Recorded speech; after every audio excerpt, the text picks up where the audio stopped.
Today I'm out at Hollyoaks in Michigan because I am driving this. This is the new Ram RHO. Think of it as the spiritual successor, but not exactly the replacement for the Ram TRX.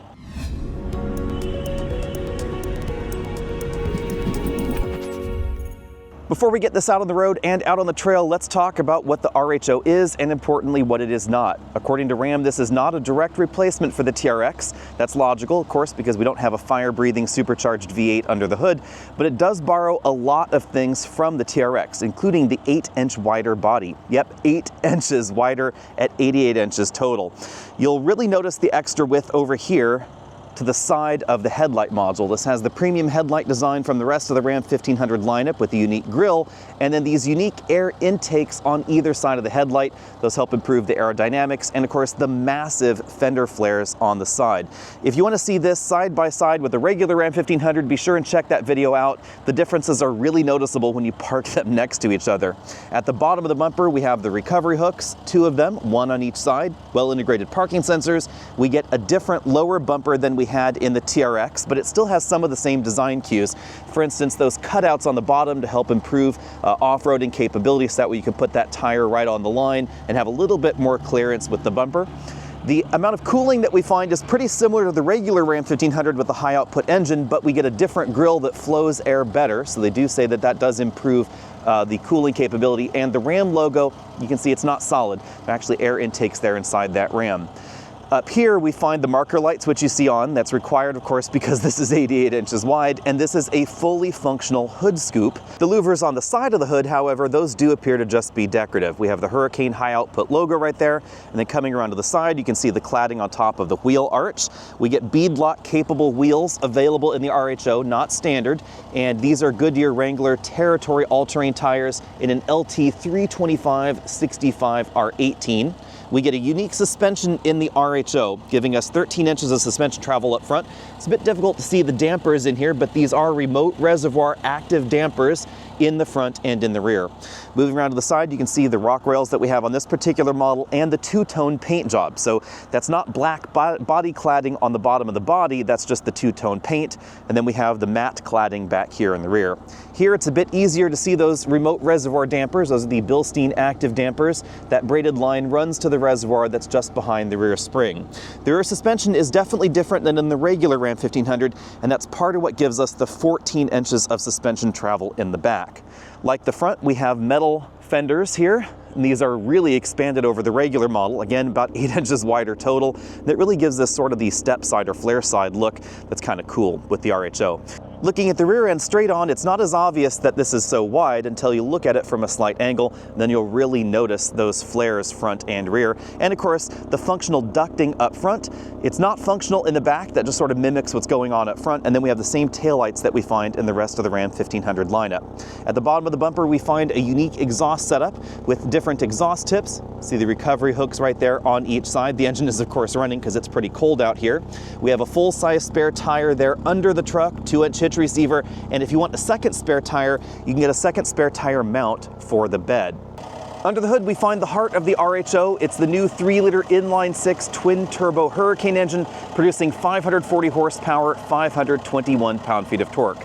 Those are the same official numbers that we find in the regular Ram 1500, but Ram tells us that the horsepower and torque curves are better in the RHO thanks to the new intake and, of course, the new exhaust. Looking up on the hood, you'll see the outlet for that active scoop right there. You can see that's the Ram airflow system. It has some ducts that directs air to the rear of the engine and then over here to the air intake. So it is a Ram air intake in this design.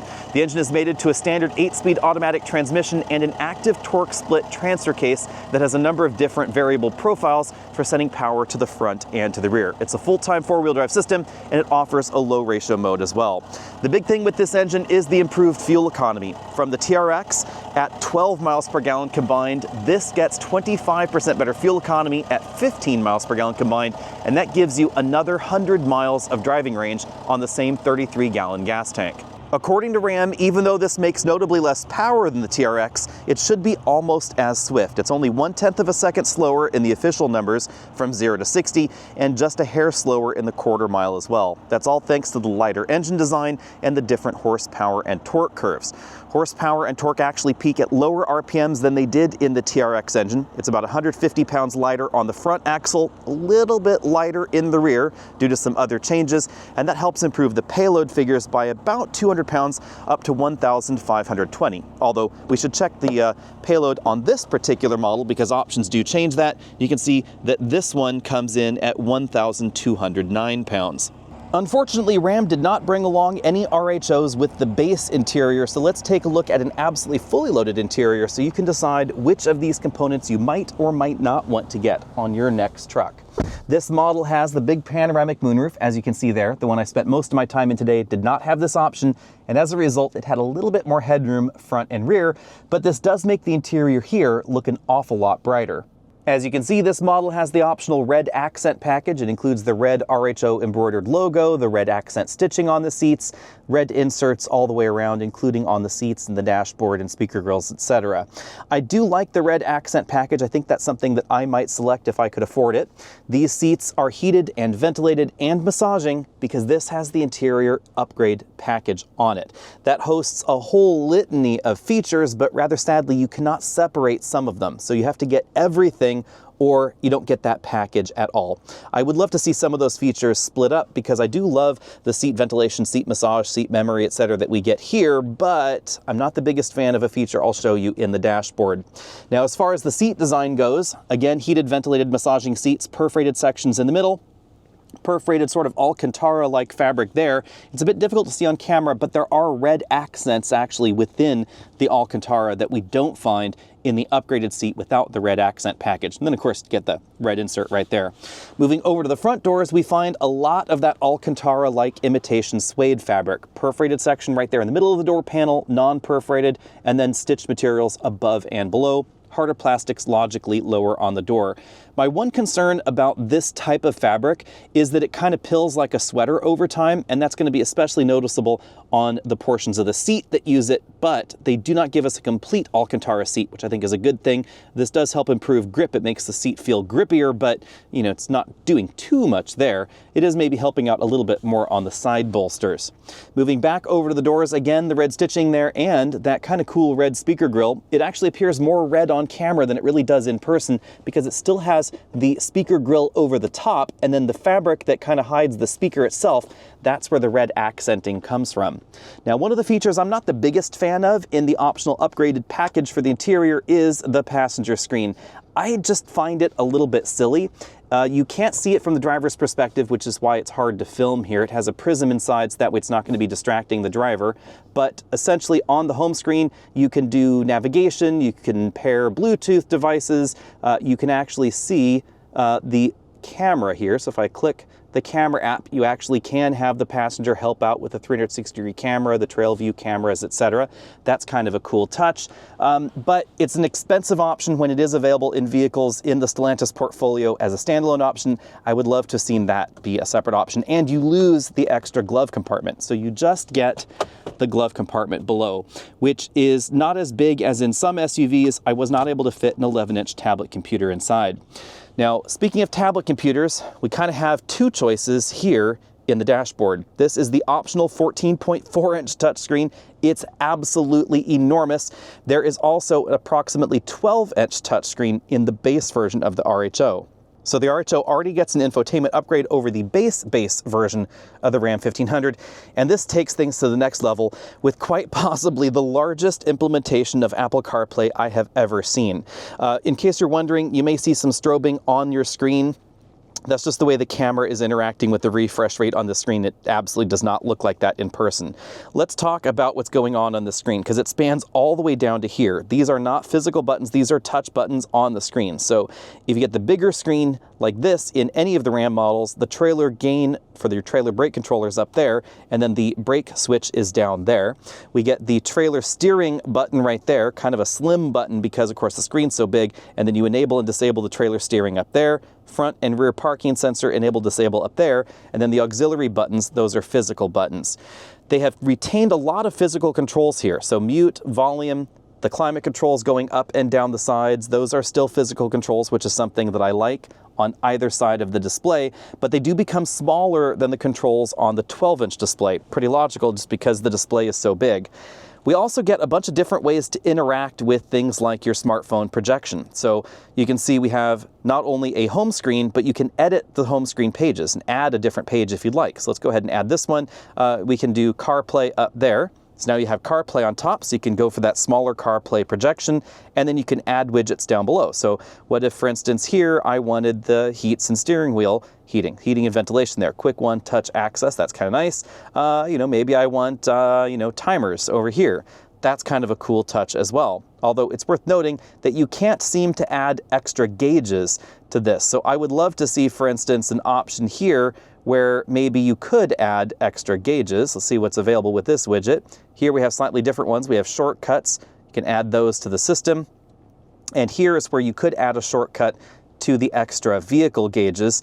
Lots and lots of different controls and readouts are available here. So for instance, if I go over to the performance pages, we find SRT-like performance pages for gauges, timers, G-force, the horsepower and torque output of the engine. Really kind of cool stuff there on those pages, but you can't just add them to the home screen. You do, however, have the option again of having that smaller CarPlay interface like that, or having the full ginormous CarPlay readout. Kind of cool.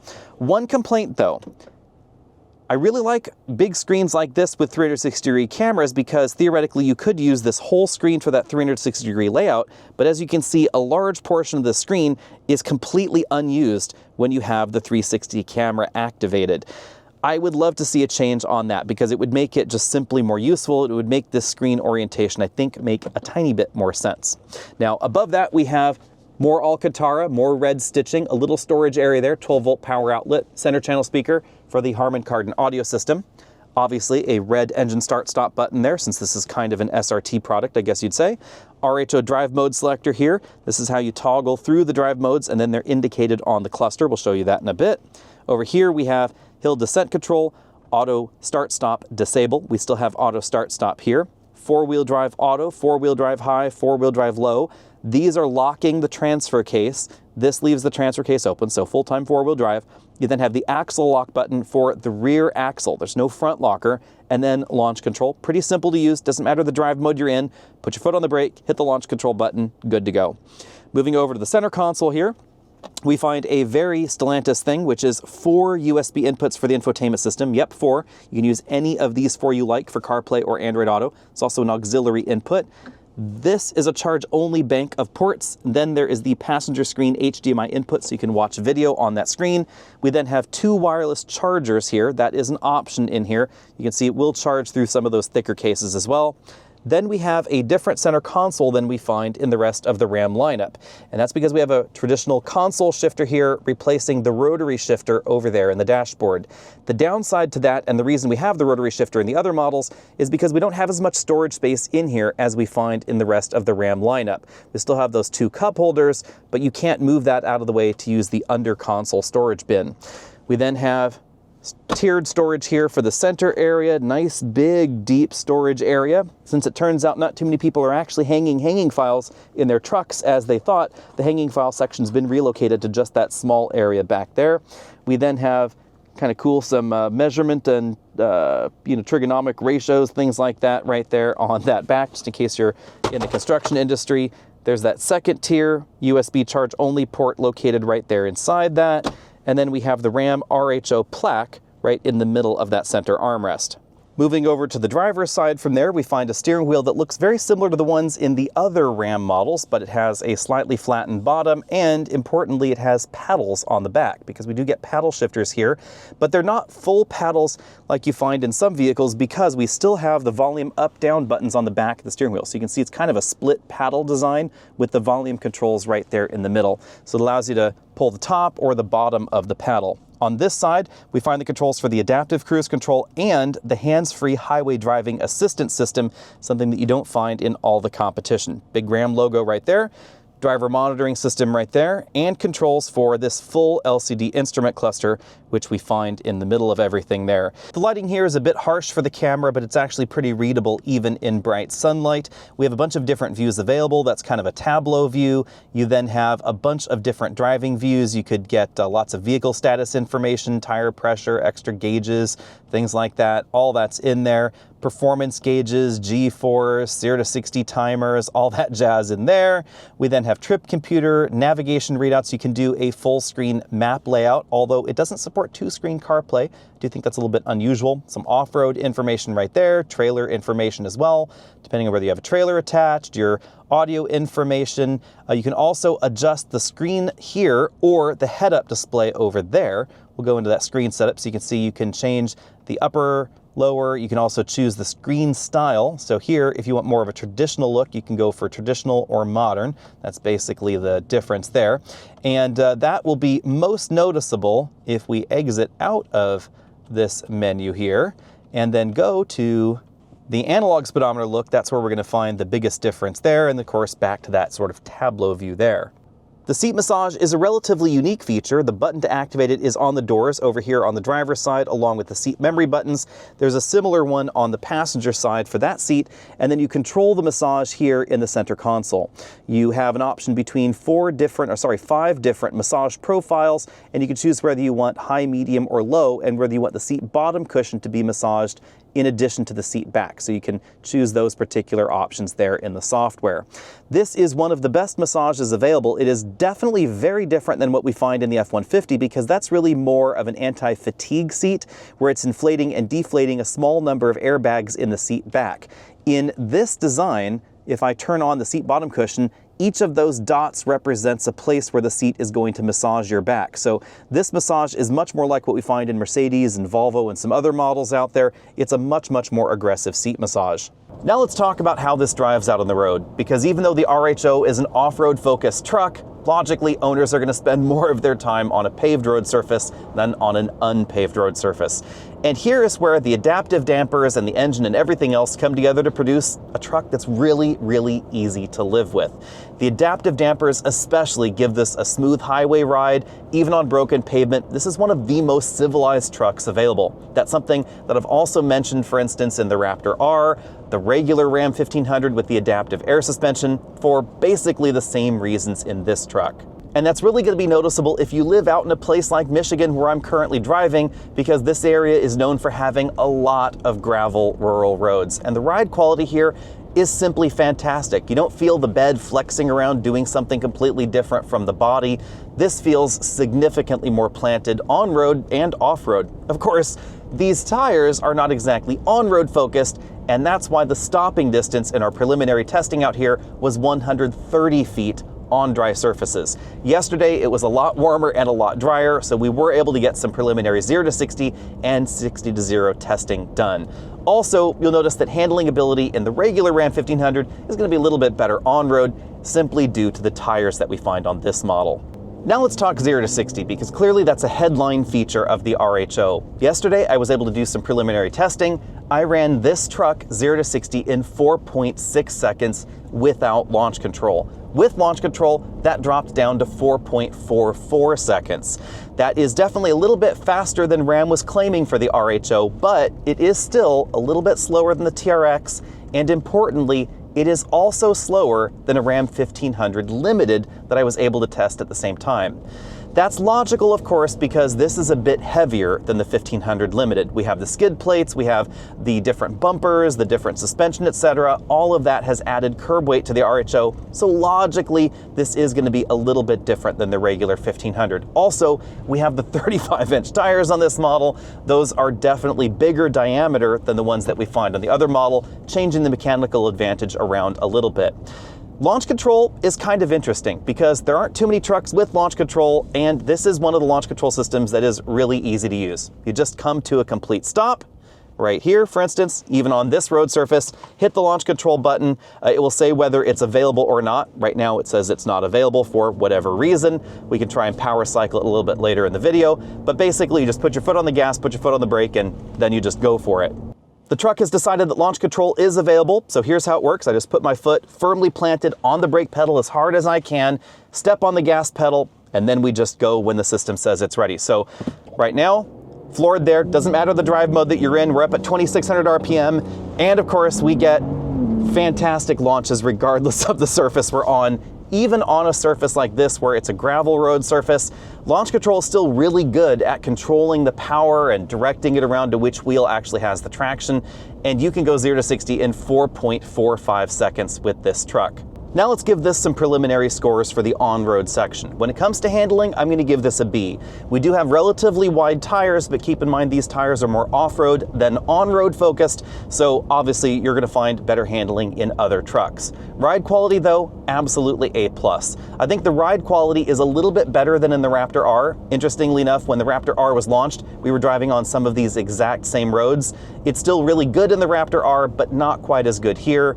Ride quality is something that Ram has always done a really good job at, whether we're talking about the regular steel spring suspension Rams, thanks to the rear suspension design, or the air suspension design, which we find available in limited, etc. That's a fantastic suspension as well. Or this steel spring adaptive suspension system that's completely different in now the RHO and formerly the TRX. Interestingly, the kind of suspension tune that you'd want for a more rugged off-road vehicle like this or the TRX just does really well out on a broken road surface like this here. So there are certainly some synergies there. In addition, we have a very quiet cabin. Although we're not testing this on the same road surface as we usually do, I measured a very similar 69.5 decibels in here at 50 miles an hour, making this again one of the quieter vehicles you can buy in North America. That's not too surprising. Most trucks actually do quite well when it comes to cabin noise because they're body on frame, and there's a solid amount of isolation between the tires that are rolling on the ground and the cabin in which I am sitting. Fuel economy, that's tricky because we haven't been able to drive this on our usual test loops, but so far the vehicle is reporting 14 miles per gallon on average today. Remember that we have a body that is significantly wider than the regular Ram 1500, where we were averaging about 21 miles per gallon yesterday, and we have the tires on this particular model. All of that is why this is so much lower than a regular Ram 1500 with essentially the same engine under the hood. There are certain realities, when it comes to aerodynamics that you just cannot avoid. This is going to be less efficient than a regular Ram 1500. You're just gonna have to pay the piper there. But this will again take you a lot further on a tank of gas than you could in the TRX because it's just so much more efficient, and that's immediately obvious when you get behind the wheel. Bottom line, at least for now out on the road, is that this is a perfectly civilized truck.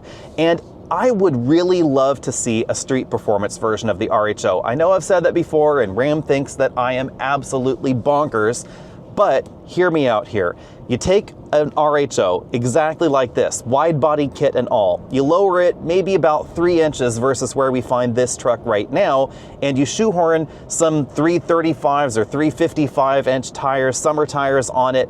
That would be fantastic. You really wouldn't have to change much. You just graft on maybe a more aerodynamic front bumper and give it a two-tone paint job where the roof is a different color, body color match those fender flares, instant sport truck, instant truck that maybe could go 0 to 60 a little bit faster than this particular model. You'd be able to ditch the skid plates, you'd get better mechanical advantage as far as 0 to 60 times from those summer tires, etc. We could be talking about a 4-second street truck. That's something that we haven't seen in a while, and I think this has all of the bones for that. We have the adaptive dampers to really stiffen up the ride, obviously some retuning required there.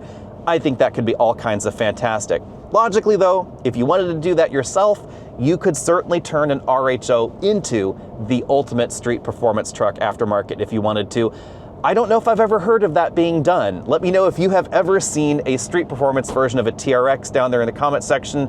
I would love to know if they exist because that's something that I would love to see. So let's get the RHO out on the trail. Ram does not seem to be concerned about speed on these trails, although I definitely have a healthy self-preservation instinct, so we're not going to be driving this as hard as it possibly could, but we are going to be jumping it. Yes, Ram is letting us jump the RHO out here. The one thing I did notice the first time around on this course is that I find the throttle mapping a little on the jumpy side, especially given the amount of power and the amount of torque we get from this engine. So on some of these rougher undulations on this course, I did find myself just sort of vibrating the accelerator pedal with my foot that made it difficult to get the exact speed and torque that I wanted out of the engine. So I'd love to see a custom drive mode in there where you could adjust the throttle mapping specifically and maybe dull it down a little bit.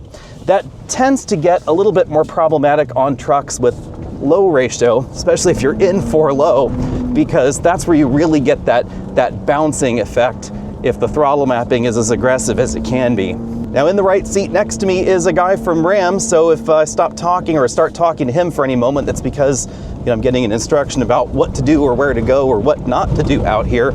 But essentially, they're letting us drive these as hard as we want to out on these trails, and you can trust me drive this pretty hard. And a lot of that is thanks to the damping strategy and the suspension that we have here. Again, the RHO uses a modified version of the suspension from the TRX. They've retuned the dampers, the internals are completely different, primarily to adjust for the different weight profile that we find in the RHO. This is notably lighter on the front axle and a little bit lighter on the rear than the TRX, and that results in a slightly better weight balance than we had in that heavy V8 model. You can definitely tell that in the right sandy conditions, the front end will still kind of plow out to the corners, but not nearly as much as it would in the old TRX.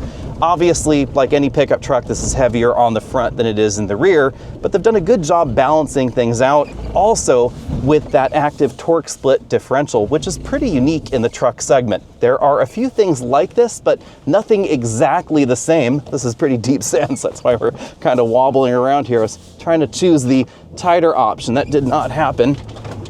But that active torque split lets this lock the coupling whenever it wants to and send 50% of the power to the rear, 50% of the power to the front, or have a pretty strong rear power bias. It can also effectively discouple the front axle if it really wanted to, although most of the drive modes are sending at least something to the front. It's on these more aggressive washboard sections here, if you're trying to drive the vehicle a bit more gently, that you'll really notice that throttle mapping and the throttle sort of hopping around. But this has a really solid feel to it. This is really where you're going to notice, again, the dampers and them making the ride considerably more comfortable. If you were in anything with a regular steel spring suspension, you would notice that it's going to be much, much harsher on road surfaces like this. And as a result, more difficult to control as well, because it's not only that you get a better ride in here, it's that the vehicle is going to be able to better control what the tires are doing on the surface and really improving that contact patch, which is very important when you're driving at higher speeds on these rougher surfaces like this. Also, if you want to maximize the amount of fun you can have with your right foot, because you can definitely get this all kinds of sideways so easily. You will notice that there is less low-end torque than we got in the TRX, and it doesn't come on the boil quite as rapidly as a supercharged engine would, of course, but I think that the lighter curb weight and just the nature of this engine and the fuel economy, etc., it's all kind of worth it. And performance-wise, really the only thing missing is that V8 bark. It's replaced by an almost BMW M-like inline-6 soundtrack.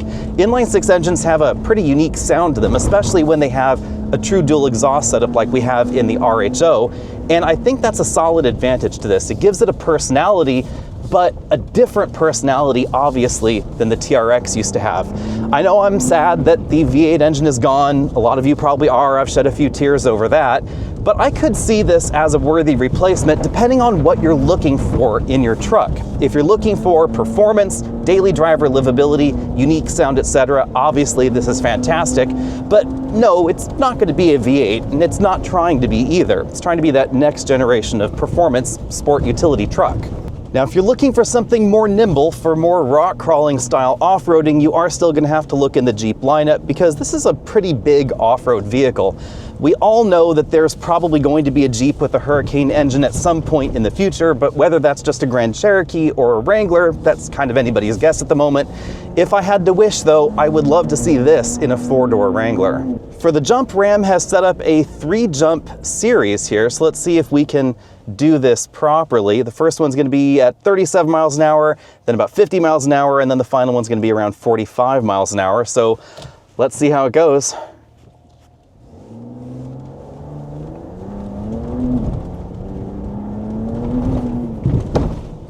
Oh! Nice. And then 50 for the next jump. Let's see if we can keep it in a straight line.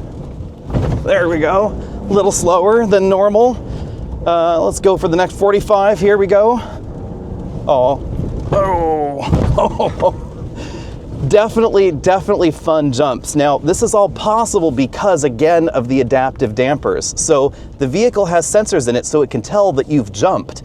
And then thanks to those sensors, it can adapt the suspension for the proper landing. That's why jumps are so much easier in vehicles like this, or of course something like a Ford Raptor R, because we have that adaptive damper technology, and that can help cushion not just the people inside, but all the rest of the critical components in the vehicle. So this is the kind of vehicle that's made for that. You could do that in an air suspension equipped Ram or a steel spring Ram, but it's not exactly what I would advise. The engine in the RHO doesn't sound as epic as the engine in the TRX, and the performance is a little bit lower as well, but this has one pretty significant advantage over that former Ram Uber truck, and that is the price tag. This is significantly less expensive, starting just under $72,000, including destination. And that gets you all the core hardware that you see here. The active torque split transfer case, the 35-inch tires, the unique suspension, the adaptive dampers, the extra cooling, etc. All of that is standard on the RHO. Where things can get a little bit out of control is if you want some of the nicer interior features that you saw in this model, because this has the optional $9,995 basically interior upgrade package on it that gives you things like that larger touchscreen infotainment system, some of the upgraded interior components. We also get the front seat massage. That's also a nice touch. I kind of really like that. We also get the Harman Kardon audio system and these upgraded door panels here as well. Ram says that they suspect most RHO shoppers are going to opt for this option package, so you probably won't find too many of these on the dealer lot without it, but you should be able to order one. This model ended up right around $87,000 as we're looking at here, and it is still lacking a few options that you should keep in mind. The power moonroof, that is an optional available feature, as is the optional 2 kilowatt onboard power inverter. Those are options I think I would get with an RHO, so keep in mind that if you add those, you're talking about $90,000 plus pretty easily. Also, the beadlock capable wheels, those are optional, not standard, something that I would definitely get if you did plan to take this further off the beaten path, but you could also upgrade those yourself aftermarket. Now's the time for you to sound off in the comment section. Do you think that the RHO is a worthy successor to the TRX, and how does this compare to the Raptor and Raptor R? I actually appreciate the fact that they didn't recycle the TRX name, and they've given this a slightly different personality than the TRX, which helps that model stay more special in my memory. And I don't think it would be quite as special if it had continued for a lot longer than it already did, or if they'd just called this the TRX. Let me know what you think about that as well. In a way, this bridges the gap between the Raptor and Raptor R. I like this inline-6 engine a lot more than the V6 that we find in the regular Raptor, but obviously it's not quite as bonkers, not quite as epic as what we find in the Raptor R. On the other hand, the interior is nicer than either of those Ford models. Even though the Ford F-150 recently got an interior refresh, this interior is simply more comfortable, more premium feeling, more luxurious, etc. And remember again, Ram says they think that the majority of customers are going to be purchasing this $9,995 upgraded interior. If I could choose one thing to exclude, I think I would ditch the passenger screen. I just find that a little bit silly if I'm honest. But let me know what you think of the rest of this. What do you think of the interior and of course that comparison? Be sure and stay tuned because hopefully we'll have one of these at home so we can run it through a full battery of comparisons and tests pretty soon. In the meantime, hit that subscribe button and I'll see all of you next week.